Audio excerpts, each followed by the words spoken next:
Mena-Watch, der unabhängige Nahost-Think Tank.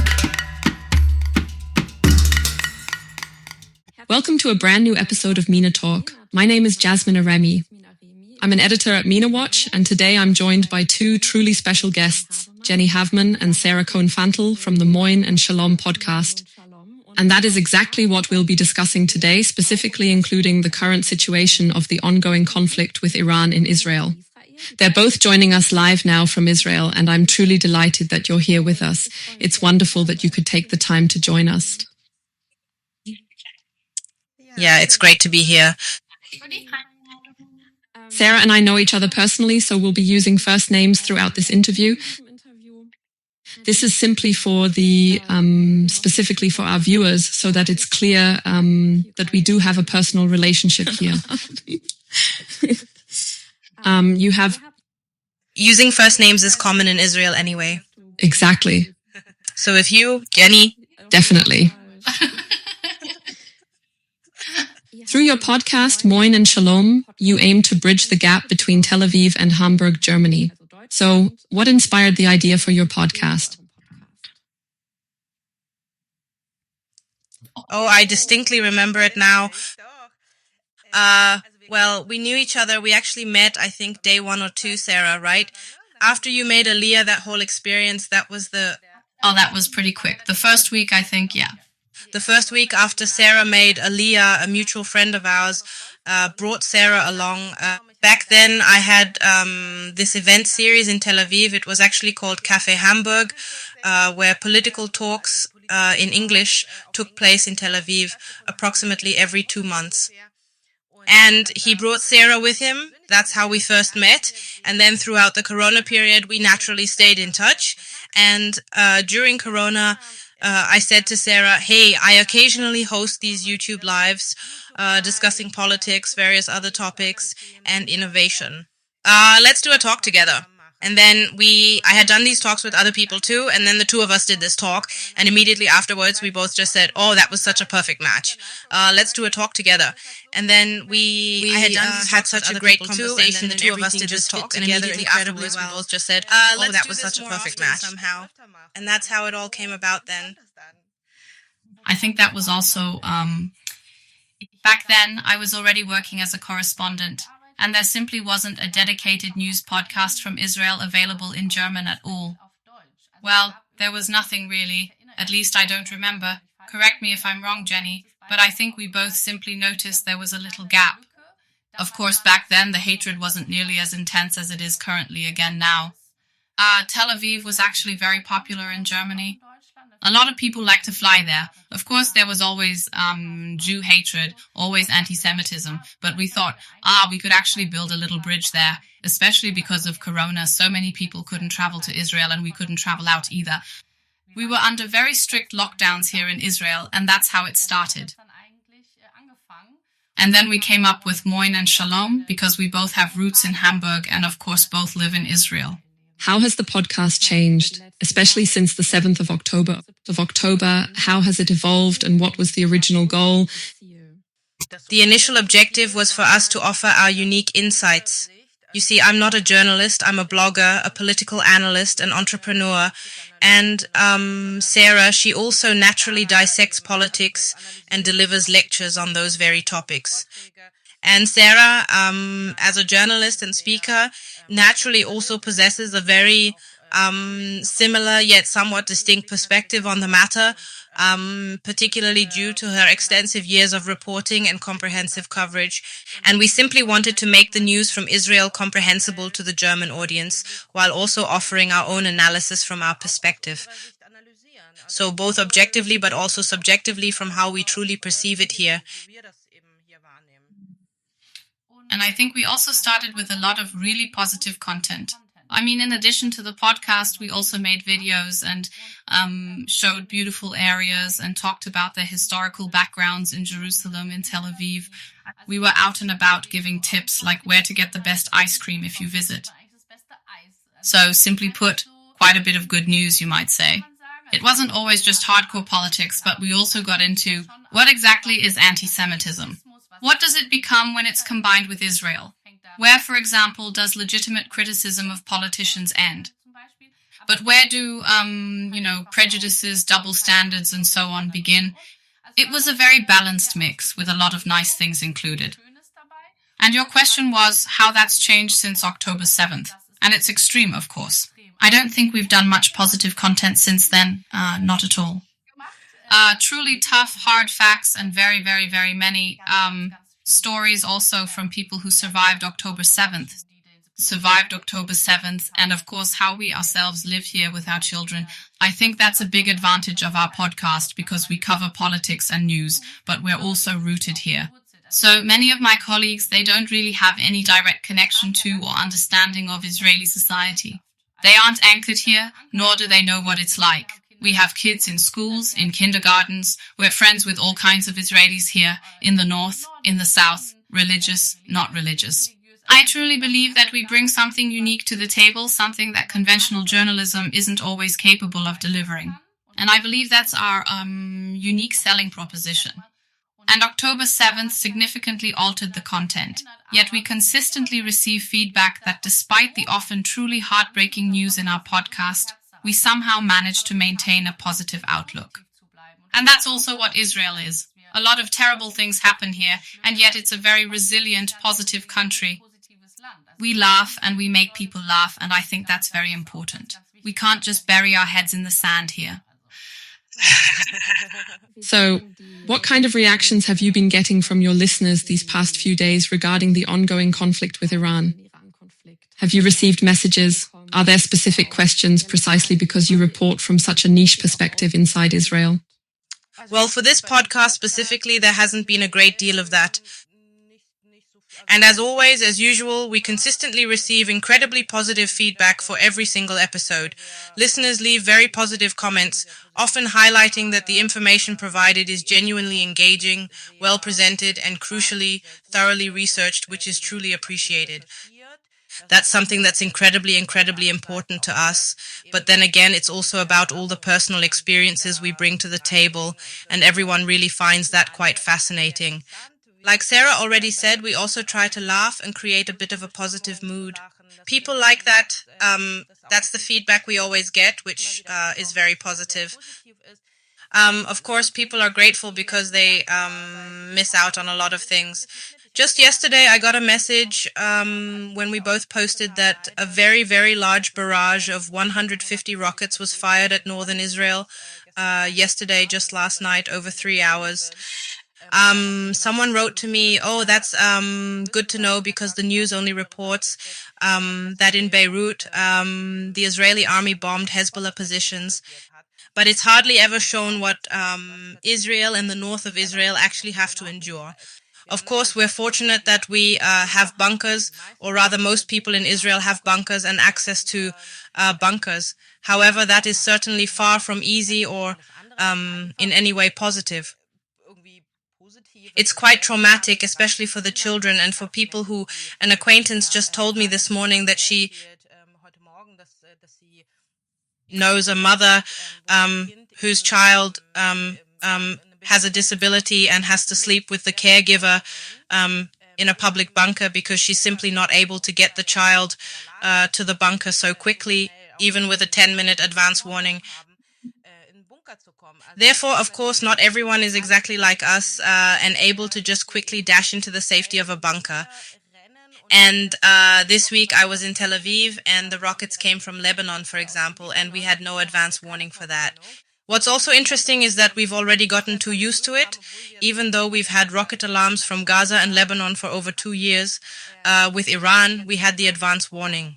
This means we literally only have a few minutes to find a bunker if we happen to be outside. But then it truly became a totally stressful situation once more, simply having to quickly find a bunker when you're out and about. None of this is easy, but the feedback, on the other hand, has definitely been overwhelmingly positive, very, very positive. Except, of course, you have to say with the, I am truly shocked. I barely check them anymore. I've been posting a lot recently, and I constantly see these comments from so many people, literally hundreds of comments on each and every video I put out there. Yeah, that's not nearly enough. You should get hit even more, and it's your own damn fault, and you're the ones who attacked. So this truly is the propaganda that the Iranian regime has been cultivating and spreading in Europe and across the globe for many decades. And frankly, I am truly horrified by it. Yeah, sadly, I can only echo that sentiment both under my Instagram and X posts. It's truly unbelievable how much hatred we're experiencing. And you really wonder, how can it be that Israel and the US are so heavily criticized while this regime has been inflicting a reign of terror on its own country, its own people, for so long? And I mean, we Israelis are the ones in the bunker. It's not like we attacked and now everyone in Germany or Austria or Spain is sitting in a bunker. We're the ones who have to endure it. People are dying here. And on the other hand, it seems like nobody's listening to the victims. The majority of Iranians and also Iranian exiles that I know are incredibly grateful to us. The very first messages I got were from my Iranian friends, those of Iranian descent, who all have family in Tehran. They wept with joy, saying, thank you, Sarah, thank you, Jenny, for your podcast, and thank you, Israel. We're really not doing much except spreading their voices and supporting them.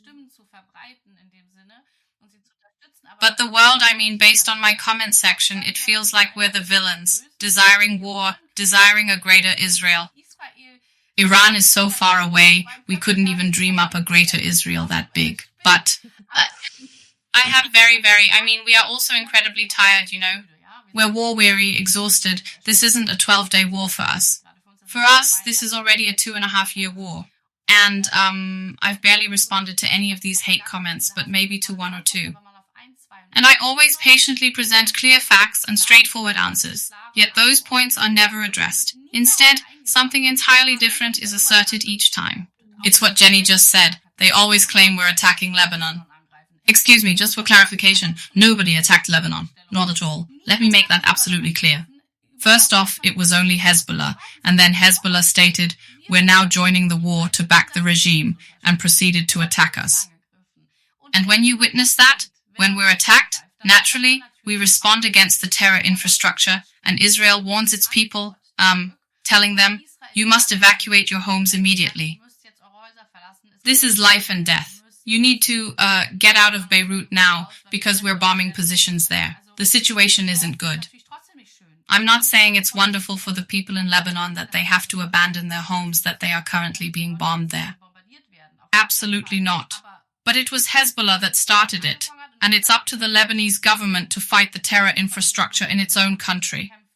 Then we wouldn't have to do it. But no one talks about how the north has been under constant shelling for 10 days again, not even in the German media, and also in some media outlets I generally like. What's really happening here in Israel sometimes gets too little attention.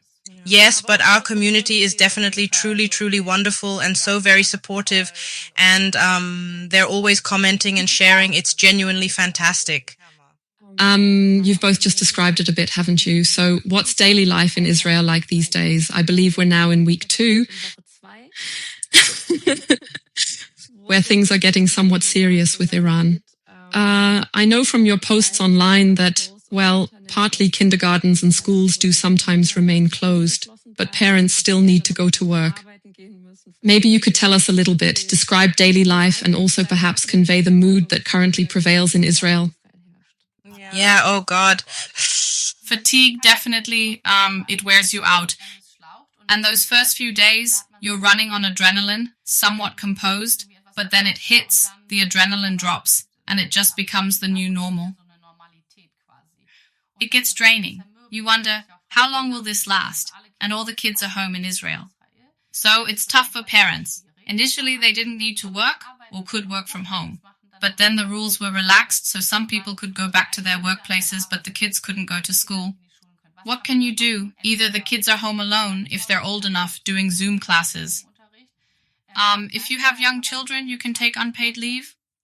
Of course, that's not possible for everyone because many people obviously depend on their salary. And one tries. For instance, we head to the nearest children's playground. Jenny does that too, I think, so that we know we can often make it home with an advance warning. But we've also had alarms go off without any advance warning. And then you really need to know precisely how fast can I make it to which bunker? Or do I have friends and neighbors near the kindergarten playground where we can quickly take cover? So I think one is very, prepared no matter what it is you're doing. But for us, daily life is a lot of time at home, a lot with the kids, and in my case, a lot of work in between for sure. And grocery shopping is actually quite the highlight for me, just to be able to get out of the house for a little while. And there was an advance warning, an alarm, and I know which supermarket has the bunker. So that's how it is for me anyway. How about you, Jenny? Yeah, so I can maybe add something positive from my end about this week. I actually pulled myself together yesterday and went to my dance class, and it just felt so incredibly good. That's we have our studio is located in a high school, like a secondary school. So in a school, a gymnasium, that means, of course, there are bunkers there, and it just felt incredibly good. And naturally, everyone is feeling quite tired, and more or less everyone shares the same daily routine. I also find it quite difficult. I actually have 2 daily difficulties from a personal experience. My 3 kids, of course, each need a space where they can have their Zoom classes in peace and where they can learn undisturbed. This means that basically my husband is then here in our sort of office because he has constant meetings with clients, etc., and with his colleagues, and of course needs his peace and quiet. I'm self-employed, so I mainly just have work that I have to get done on the computer. And I then head out onto the balcony, So first of all, it's difficult to even find a space. It's nice. It is lovely and the weather is beautiful, but still you just don't quite have that sense of... So personally, I haven't had a proper workspace for 2 weeks now. That makes it quite challenging. And then trying to really concentrate, I find that absolutely unbelievable. Especially since October 7th, I find it incredibly challenging and truly difficult to concentrate at all. Especially since we just had the first week, but even this week, alarms were going off every few hours, and you'd find yourself sitting in a bunker for practically half the day. When are you supposed to? You have children, you have to feed them, clean up, do this and that, make sure they are in the right Zooms, and so on and so forth. So how are you supposed to work properly and concentrate and get anything done? It's really... And I mean, again, we're in a privileged situation because we have bunkers in our homes. But we have many friends who don't, and they get this advance warning. And with the advance warning, I can stay in my house and ask the kids again, okay, is there anything you need that we have to take care of quickly? But otherwise, everything is actually quite normal, but some people have to leave immediately. Mm-hmm. So that they can actually find a shelter right on time if the siren goes off, and that's just a whole other level of concern. I saw a really funny reel about that because we all rely on reels here in this day and age. And in it, someone puts the remote control in the fridge and puts the tea bag wrapper in the cup instead of the tea bag. And for example, I've tried to dress my son in his sister's clothes twice now, and he just looked at me. He was like, those aren't my clothes. And that's when you realize what Jenny's saying. You're just tired and exhausted, but at the same time, you're always on high alert and always very vigilant, of course. Every noise startles us. The wind howls, my kids. Alarm. No, it was just the wind. A door slams, motorcycles start up. Alarm, alarm, alarm. None of it's an alarm, but you're definitely under a lot of stress. And on the other hand, you still somehow manage here.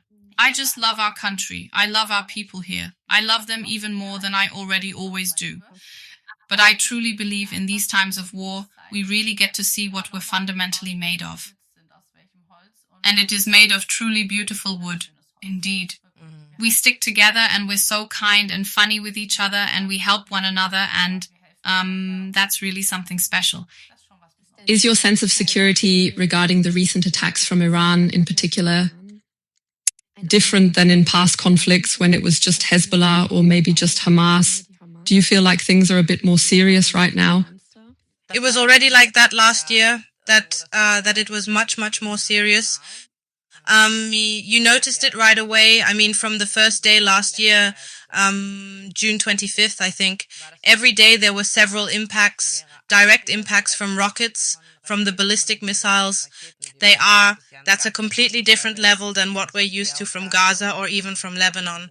These were truly hundreds of kilograms of explosives and enormous pipes that just slammed down with full force, and tragically, more than 30 individuals were actually killed in those very impacts last year. That's why from the very beginning, people were incredibly worried, not only about their lives, but also that such a thing would not happen to them right there in their own homes. This time, I actually find it to be a bit more relaxed because we've come to realize that the air defense has been significantly improved and bolstered once again. So it's much, much better. I think there have only been 2 or 3 direct impacts so far. Otherwise, it's always just shrapnel that comes down. Luckily, they don't cause that much damage, but there have still been, there are, I think, 13 at the moment, if I'm not mistaken, who were killed by shrapnel or by direct impacts. It really is a completely different level, and you're definitely conscious that this, as an Israeli journalist posted today from Jerusalem, she was actually discussing with a taxi driver how one instinctively feels. Any given minute could very well be your last, and you should cherish every moment you have. You should basically enjoy and appreciate what you have. Yeah, I believe it's a bit better than last summer because the US is currently present on the ground, providing a substantial amount of defense and assistance. They are truly and significantly involved, and of course a significant portion of the Iranian regime's military capabilities has been decimated. So there are simply far fewer rockets raining down on us all at once, and that means our defense system doesn't get so overloaded. However, last night I was on the couch with my husband after the children had fallen asleep. Then another advance warning for the alarm came, and then it started in the north. Then you see hundreds of rockets in the sky. Not truly hundreds, but many. Over 100, I believe. And then I said to him that, I'm not sure how deeply philosophical we'll get in our discussion today, but I do believe in God. And Jenny shares that belief as well. We've mentioned this before on the podcast, and I've basically just negotiated with Hashem. It's all of us or none of us. But don't you dare try to separate us from each other in any way. I'm very strict, but during my talk with Hashem, I realized I have no regrets. How do you say that in German? Ruhe or beruhen. Regret. Regret? If it were to all end right now, if we were simply all gone at once, I've lived the absolute best life with my family here, especially these last 10 years in Israel. I love this country, I love my husband, I love my children, I am loved. I've had the best experiences. I've been happy with my job and successful. If that's how it had to be, then that's how it would be. It's not in my hands anyway, but that's how you know the conversations are different now. So you're very aware of your own mortality, you know you can go to sleep and maybe never wake up again. It's very sobering, but also enriching, because, as Jenny said, the other journalist mentioned, I wake up each day and say, Modani, look at the sky and give thanks that I can see it again, that I can see the sunrise again and hear the birds. You enjoy life more intensely, and I think many in Israel feel that way. That's actually very interesting, what you're describing, simply because the international reaction to the conflict is, for the most part, just completely different. I'd like to talk with you about that for a moment. How is that being perceived in Israel right now? I mean, here, right now, what's really happening is that there was a very benevolent obituary for Iran, for Khamenei, on ZDF, for example. He was indeed described as a very eloquent and rhetorically adept speaker. Really? Oh my God. But he also built great highways. Yeah, right, it's the same level as that.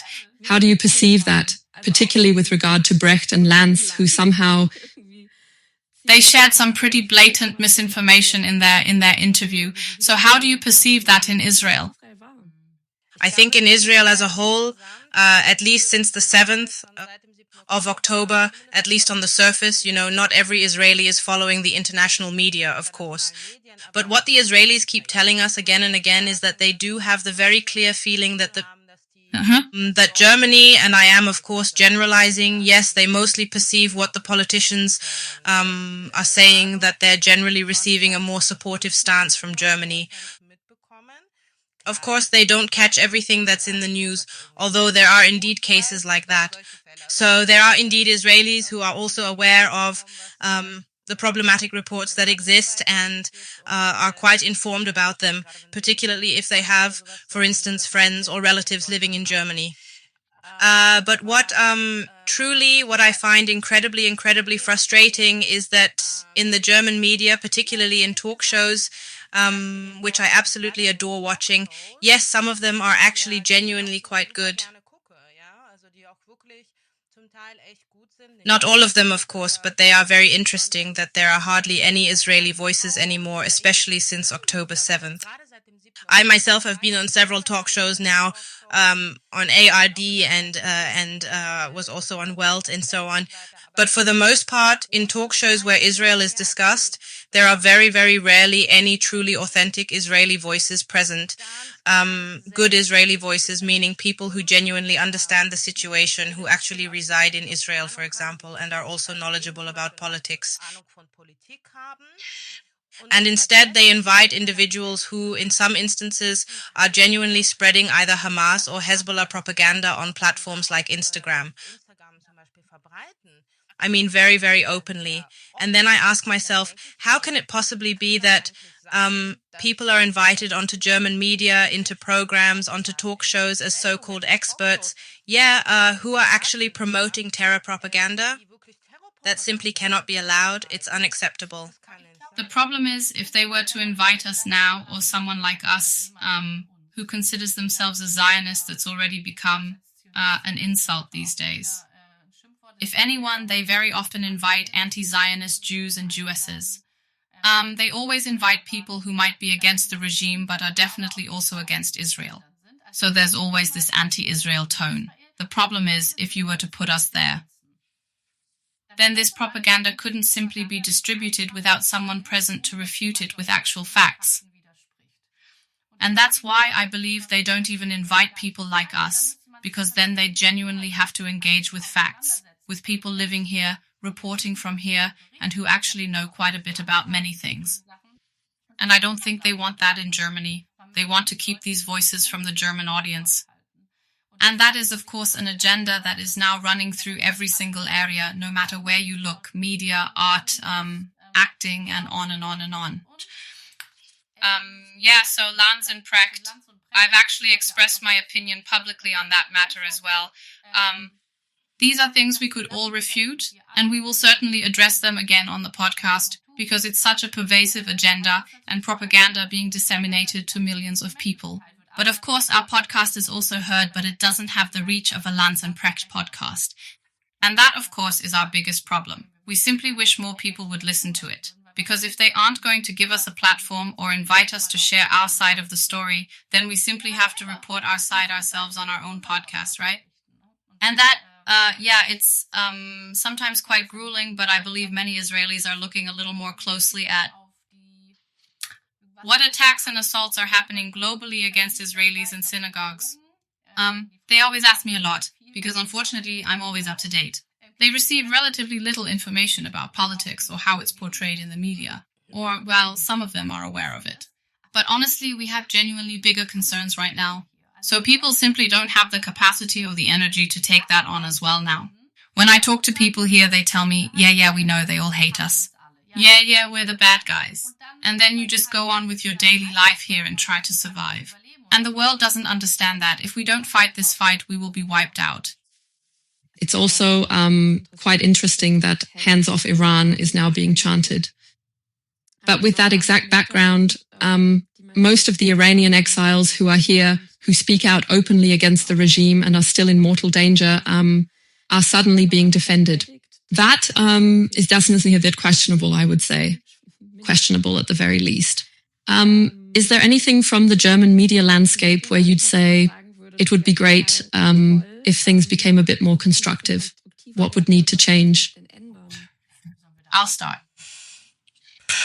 So, what's changing? I repeatedly say, even when I'm speaking with friends and acquaintances who, for example, also work for public broadcasters, because there are various, for instance, radio formats, you know? So, I guess you could say more independent, younger formats. And I always ask myself, why are there hardly any formats, for instance, created by Jewish individuals? You know, whether they're young people or not so young people, it truly doesn't matter. Because there are definitely Muslim formats, formats with a migration background that are also quite interesting, you know, so that you just somehow gain a different perspective, a fresh outlook on things. Not everyone has to watch, not everyone has to listen, whether it's a podcast or video, formats, whatever. But why, if this never again and German history and the Holocaust and Jewish life are so important to you in Israel and anti-Semitism and so on, why don't you invest in formats that, for example, show precisely this Jewish life? Or, for example, a format that is not from the local correspondent here, but rather from a local correspondent here, for instance, but rather from people who actually live here in this country. And there are enough people who also speak German, you know, who are here, regardless of whether they're from Israel. That's just an example, because we are specifically discussing Israel or the Jewish community. But why isn't something like that being done? Or why aren't there different, you know, topics? So I don't exactly wish for more on the topic of Israel in the German media, because I can certainly understand that in the Israeli media, not everything revolves around Europe and Germany either. Right, so of course you have your own topics, your own interests, but just go ahead and do it. You've got so many formats and plenty of money to invest in that, you know. They have incredible financial capabilities, I mean truly extensive ones. Even with many budget cuts, they're still substantial enough to make something like that possible. That's what I would wish for. I think I have a slightly different view on that. I find that there's quite a lot about Israel in the German media. I mean, there are many reports. There's always something about Gaza and Israel flickering across the TV screens. The problem, I think, is rather that there's now an agenda for how it's portrayed, and that everything related to Israel is always negative. You always have to bring in Ben Gvir, Netanyahu, and Smotrich, so you can somehow legitimize that Israel is evil and fascist and so on and so on. So I believe it is being done, but in the process, those journalistic standards that truly ought to exist are simply no longer being upheld, and that fundamentally is what absolutely needs to change. I think there's a lack of regulation and prior knowledge. This means, I believe, for starters, if Mr. Lanz repeatedly stands out negatively in what he asserts, I'm not saying it's just his opinion, I'm saying he asserts things that are simply not true. And that can be proven, then at a certain point there have to be consequences from the public broadcasters. And I don't mean some half-baked apology and then they go back to talking nonsense about Israel and about that's one thing, and it applies to many colleagues. And the other aspect is a greater depth of prior knowledge is essential, and there should be more individuals in these pivotal positions, these branch offices, who can provide journalists with a clearer understanding of this conflict, explaining its history, elucidating its background, and shedding light on the real-life situations of those involved, who simply lack prior knowledge and are therefore quite easily influenced. Because one thing remains very clear. In the media, there are now a significant number of people who are heavily involved in lobbying and actively support Islamism. And you can clearly see that in how things are presented. Those are precisely the very simple examples you are talking about right now, like whether the headline says Israel attacked Lebanon or Israel attacks Hezbollah after attack, etc. It's exactly these kinds of small details that some of my fellow journalist colleagues then end up sharing on their social media accounts. Exactly, yes. I love that you brought up the Spiegel cover. It shows a woman in a headscarf facing a soldier. We discussed this on the podcast as well. If you are going to portray Israelis as soldiers, then the person on the other side must inevitably be depicted as the terrorist, either with a knife or a hand grenade in hand. Then you can compare them a little more accurately with each other. If you're going to show an old woman with a headscarf, then please place an Israeli mother with a child opposite her, because that's also the reality here. It is being reported that money is being used for it, but the real question is how. Why isn't there a bigger outcry and more criticism about it? Yeah, that was that Geo story or Geo Wissen. I forgot. No, that what you're talking about, that was in GEO. I was actually in Germany back in February, and I even saw that specifically in a newsstand over there. I'm pretty sure it was Geogeschichte. Spiegel's just been so negative. Yes, Spiegel, but they actually did something quite similar not long ago as well. And exactly, it was just, I mean, truly the entire magazine revolved around the Middle East conflict.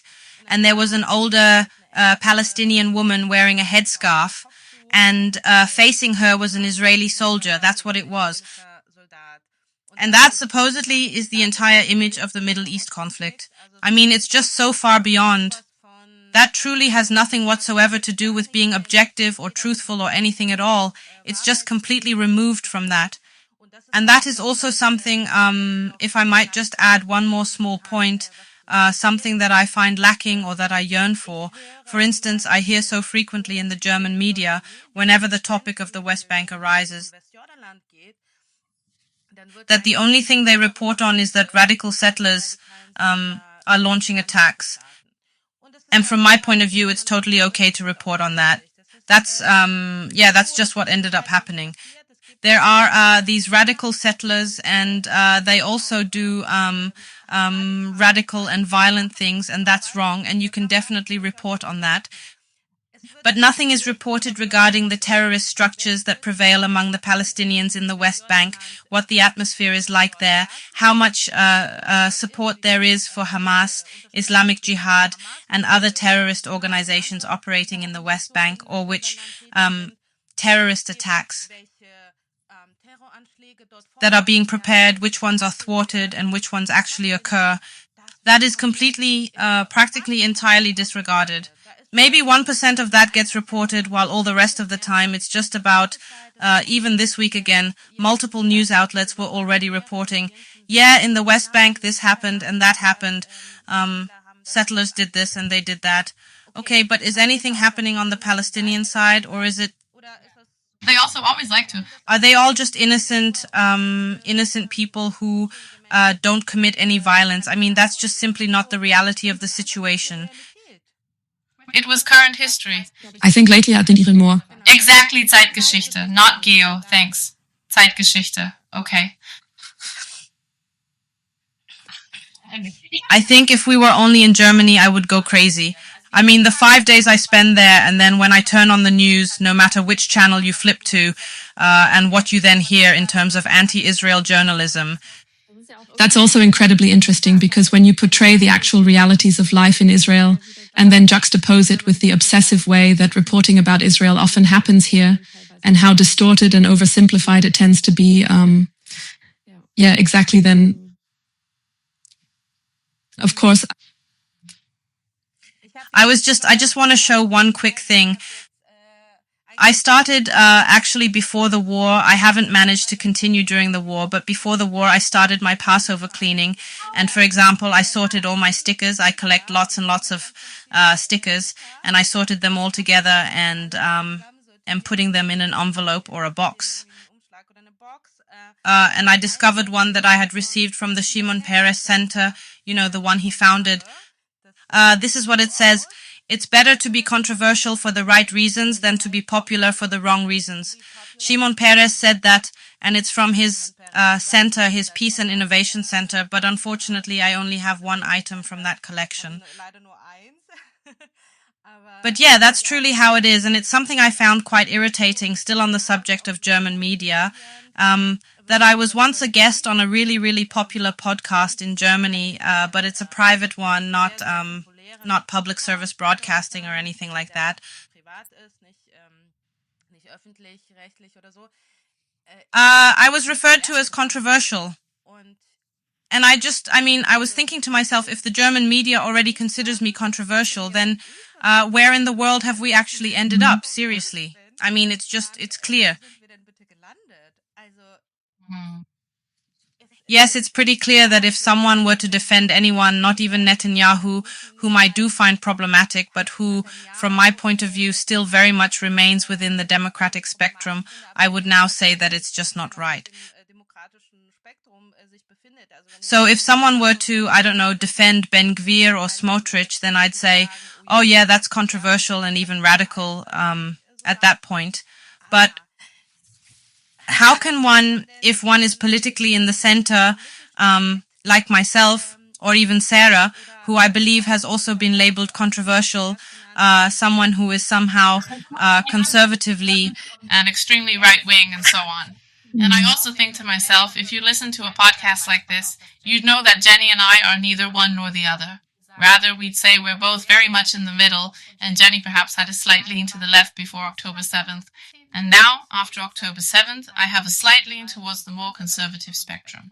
But truly, neither of us is extremist in any way, shape, or form. We always see every side. We politically criticize domestic radicals across the board. Thus, it's not solely Islamists we're criticizing, but also extremists from the Jewish side.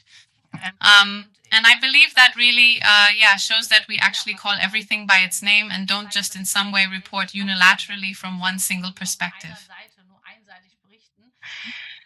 Yeah, that's sad. In Germany, we're controversial, I guess, for not being anti-Zionist. That just doesn't fit into the current worldview over there. If we can look at your podcast again for a moment. What does that mean to you during these times, especially when things get stressful?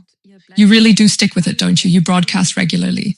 Is that currently an outlet for you? Is this a form of documentation, or is it perhaps a bit of political work? Well, I believe, if I may just start, apart from the fact that it is also incredibly, incredibly important for me personally, yes, these bits of information, or rather these debates and analyses from the two of us. I really do appreciate Sarah's analyses very much, and I truly enjoy exchanging thoughts and ideas with her about them. Yes. Because naturally one is quite isolated with their own, or rather I am with my own thoughts and analyses, precisely because I'm not affiliated with a newsroom or similar organization, if you understand what I mean. So I find that because Sarah is just incredibly smart and profound, I just enjoy talking with her about these things every time, yeah. Because for me, the topic, that's my passion, politics, political analysis, etc.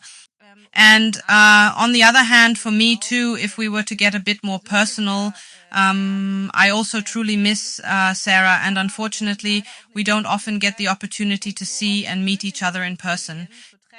Even though we really, I can be at her place in 15 minutes by car, but we're both incredibly busy, have, kids and families, husbands, who we also Sometimes want to and must. Have to. Yeah, I'm already getting messages from my husband asking, "Where are you?" if I happen to be out in Tel Aviv in the evening or sometimes in the afternoon. she also goes out alone much more often, it must be said. Yeah, then it's like, when are you coming home? So, exactly, but that's just it. We both obviously lead incredibly busy lives, and sadly we don't really get to see each other as often as we'd wish at the moment. We'd love to, but our schedules just don't allow for it, It's a real shame. But exactly, we also chat for about 30 to 60 minutes before every single podcast recording. Exactly, but that's really the kind of exchange that we, that we also genuinely need and deeply appreciate on a personal level. Yes, absolutely. I can also add from my perspective that as a journalist on camera, I really, really must remain neutral. Also, I take that very, very seriously, unlike many other people who report from this place. Which I don't find absurd, because I am a citizen, I am an Israeli, I am Jewish, I love my country, and for me it's everything or nothing right here. And I manage to stick very, very closely to my professional ethos and report on things in a very nuanced manner. Of course, I report on the rockets in the north or something similar to that. Probably more than someone who might not care as much. But why all my colleagues who could actually remain neutral, belonging to neither side, consistently manage to only take one side, that will forever remain a total mystery to me. I simply can't understand it. But it feels so good when we meet for the podcast. There I can be more emotional. I mean, sometimes I think I'm too emotional. I get terribly worked up on the podcast sometimes. I could never do that in front of my employers. Yeah, there are different standards and it does me good. And Jenny, I think, is incredibly smart and very analytical and also a bit less emotional. And that's also good for me because she sometimes brings me back down to earth and maintains a clear mind when I'm already thinking, oh, what on earth is going on in this world? And that's a very compelling reason. Naturally, she also mentions on the podcast that she understands Russian, so she frequently has additional information from Russian-speaking Israelis, or generally from other channels, of course, regarding the Ukraine war and Russia, etc., which is also quite interesting in combination with the regime in Iran and the current situation here in Israel. So that just brings another language and a bit of extra info into our podcast every time. And other than that, it's just, nice when we can just chat. I mean, just to exchange thoughts and ideas. But I genuinely feel it's a lifelong mission. So, we don't run any ads. We truly do this because we want to inform people and because we want to limit the spread of lies about Israel. And people write to us telling us that the facts and information they gain from our podcast truly help them. This is especially true when they are at their workplace and someone utters something anti-Semitic or anti-Israel, enabling them to effectively counter such statements. And I truly believe that is exceptionally wonderful feedback. Someone wrote to me and said, I used to be anti-Israel, but then I started following you and listened to the podcast, and now I'm a big supporter of Israel. And those are the moments where I think, okay, they're small, we're not as big as Mr. Lanz and Mr. Precht, but we... Baby steps, I say. Little by little, step by step. How do you say that in German? Step. Piece by piece. Exactly.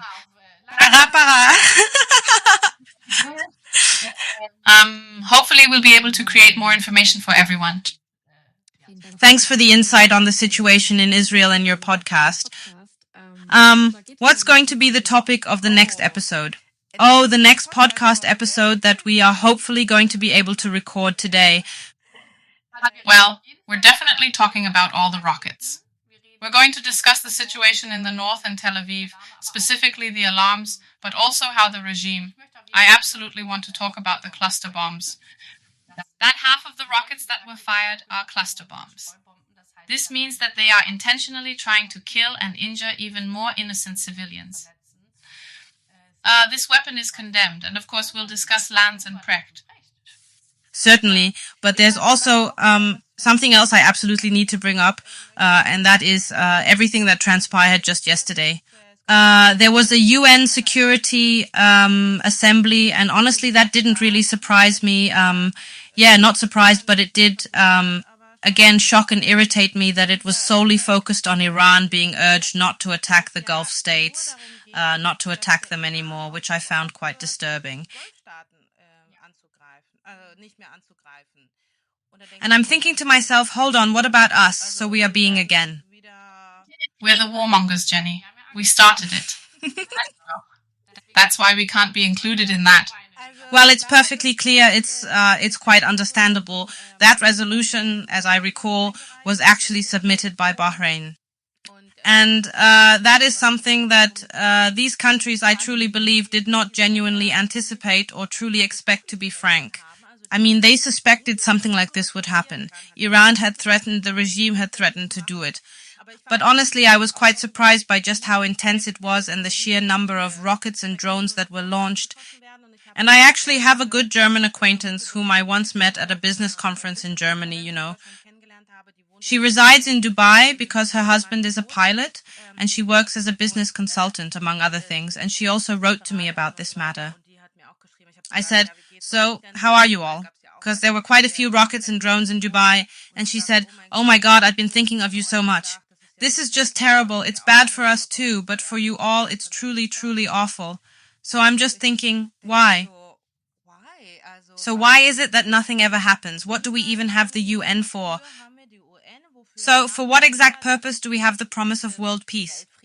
Even if that's certainly a utopian notion, of course, the fundamental purpose of the UN was that atrocities against humanity, such as the Holocaust, should never again be allowed to happen, and that regimes like the Nazi regime should no longer be allowed to dominate the world, nor Europe, nor inflict such immense suffering, inflict upon other people, upon other nations. And yet, for decades, it's been tolerated and also, how do you say it, peace, appeasement, wouldn't you say? I mean, with the Iranian regime, even Germany has done so little for so many years. I mean, speaking of Moin and Shalom, we're actually in Hamburg. You must tell Moin and Shalom all this. You're giving it away. Yes, I apologize, but this is truly making me quite emotional. You must tune in. Tune in? No, but that connection to Hamburg, specifically with the Blue Mosque and all that, it's just so incredibly frustrating. And then I think to myself, why are you protecting? I mean, why are the terror regimes being protected, but we aren't? Why don't you ask Miss Baerbock? She also will be talking about that too. Right. Why she didn't speak up at all when innocent people, innocent children and mothers were being massacred in Iran. Why she said nothing then, but has spoken up now that the regime has been attacked. All of this is going to age very, very badly, and we're documenting it all on our podcast. In 2 decades, people will look back and hear how everyone else got involved again, how they participated, how they turned a blind eye, and how they griped about fuel prices while in other nations, people were actually being massacred. And I must say, I have the impression the world learned nothing from never again. Nothing at all, because fundamentally, the same tragic events have been unfolding in Iran for the past 47 years. Yeah, or as I wrote in my poetry slam in my book, never again is a fairy tale that I no longer believe in. And incidentally, since we're on the topic of advertising, of course, Sarah and I both actually wrote another book last year. No, because it's simply important. I mean, not in the sense of advertising, but simply if you also want to understand, and I mean probably especially your viewers, listeners, are interested in the topic of Israel and Jewish life. Sarah has written a truly wonderful book about her family during the Holocaust and in Prague and everything that happened during the Holocaust, but also how that is essentially repeating itself today. I actually wrote with Suzanne Glassmore about how Israel has changed in recent years, also about October 7th. October about hostage families and so much more than that. Anti-Semitism is also a chapter that I have written about in detail. And so if you really want to understand this better, if you want to learn a bit more about the topic of the Holocaust, Jewish life, or Israel, then I truly and wholeheartedly recommend them. Of course, there are many other excellent books out there as well. The last chapter of my book is actually about the Iran war in 2025. And then I thought to myself, oh man, here we are half a year after it was published and we're already caught up in this war again. However, we always try to end our podcast on a positive note, even when it's extremely challenging, and that's what we aim for. Nevertheless, we persist in dreaming of a direct flight from Tehran to Tel Aviv. A friend wrote to me, Sarah, because it was just Purim, I will take your family to Esther's tomb and we will be there together. And that is why we do this. That's why we don't give up and why no one here in Israel is saying, okay, enough with the war now. We want a diplomatic solution now. Nobody here is saying that.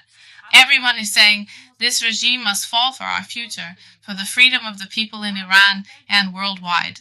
So I truly hope everyone listening shares this with those who perhaps know less about the conflict and maybe have a different perspective. The Iranian women and men also want the regime to be overthrown. I believe that's something one should never really lose sight of. It's truly disregarded much too frequently. The affected individuals are simply not being heard at all. Yeah. Yes, thank you very much, Jenny Havemann, Sarah Cohen-Fantl. It was great having you here. We'll also, of course, be linking to your books and podcast once again in the text below this interview. If you enjoyed this episode, please subscribe to our YouTube channel, activate the bell, share the conversation on social media, and you can find more discussions, analyses, and background information regularly at Mena-Watch. My name is Jasmin Arémi. Until the next Mena Talk. Mena-Watch, der unabhängige Nahost-Think Tank. Besuchen Sie auch unsere Website.